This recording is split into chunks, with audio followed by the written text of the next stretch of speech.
You look at a game, you see perfect worlds, stunning reflections on every rain-slick surface and mirror, a reality indistinguishable from our very own. But there's a problem.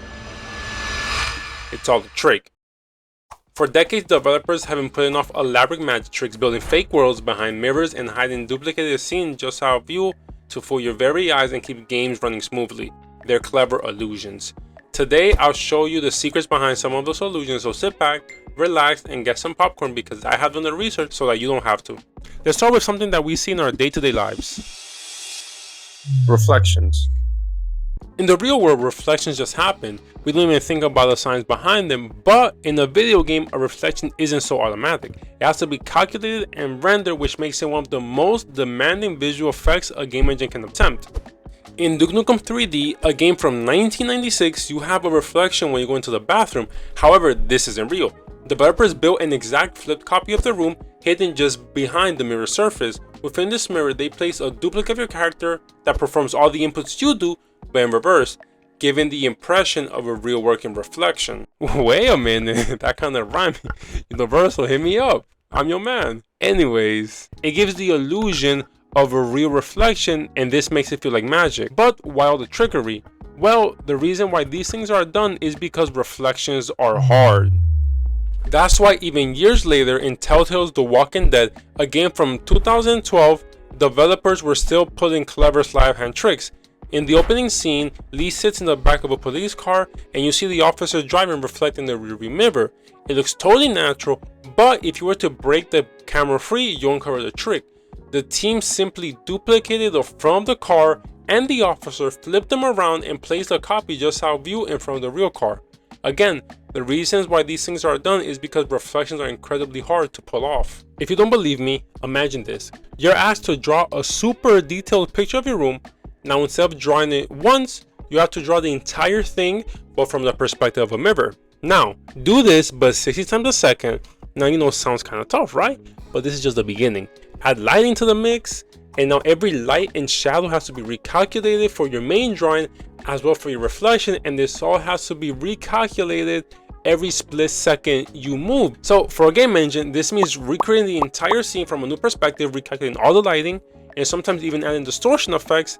This kind of workload absolutely tanks performance, which is why most games avoid true reflections like the plague. And as games got prettier and players became more demanding, developers leaned on clever techniques to fake reflections while saving massive amounts of processing power.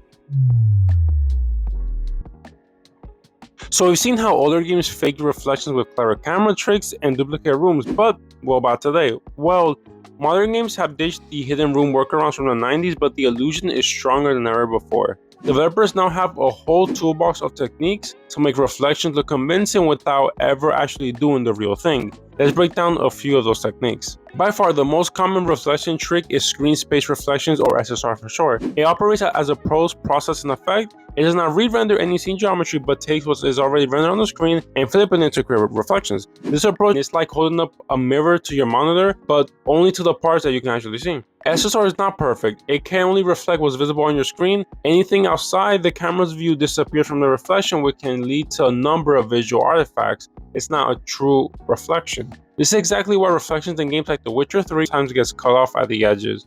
So here's a town from The Witcher 3. As you see, when the village is in view, we totally see the reflection within the water, but as we turn the camera down, that reflection slowly disappears. This is like one of the main drawbacks from SSR.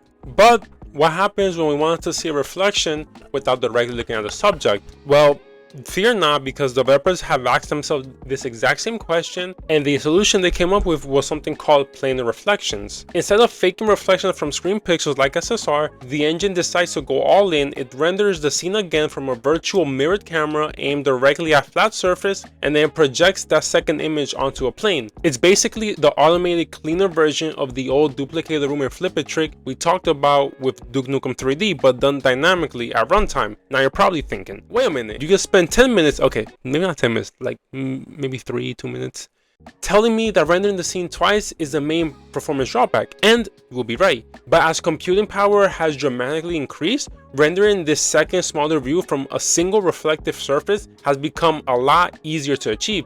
It still uses brute force, yes, but it's a controlled, targeted brute force. So now back to the benefits. The result is stunning, accurate perspectives, off-screen objects included, and no annoying reflection cutoff like you get with SSR. Now, this sounds too good to not have a con, and you will be 100% correct. You're rendering a second view of the world, so cost still rises rapidly with scene complexity. If the level is dense with geometry or you attach many planar captures, the GPU work can quickly climb. So for this reason, they're used sparingly and limited only to the most important scenes or very limited scenes where it's super simple. And technically, you can make them even more performant by lowering the quality of the reflection using things like proxies, which basically simplifies the models in the reflection path. So you still get the reflection, but not the super duper good quality. And finally, they only work perfectly for flat geometry. Try them on any curved surface or angled wall and the illusion instantly falls apart. It requires a perfect plane.